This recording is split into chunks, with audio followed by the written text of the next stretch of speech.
আজকের আপনাদের আশীর্বাদ তামিলনাড়ু রাম সেতু ময়দান কেন জানেন? ভগবান রামচন্দ্র যেখানে নারী শক্তিকে উদ্ধার করতে, মা সীতাকে উদ্ধার করতে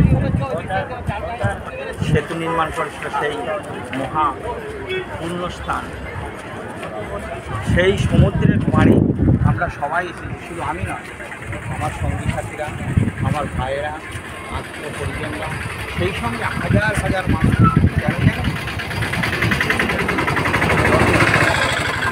সেতু দর্শন করলে কী হবে?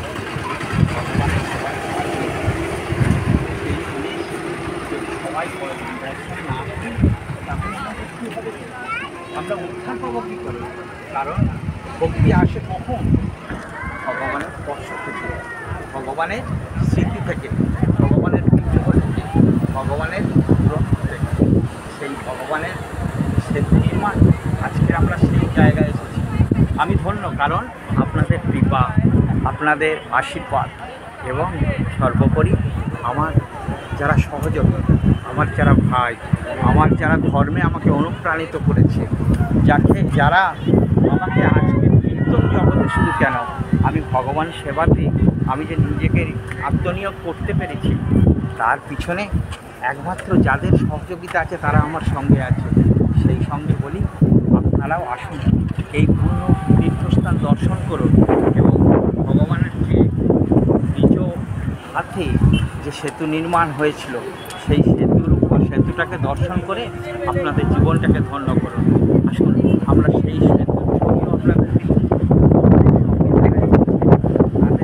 অনেকের ছবি পাবেন, কারণ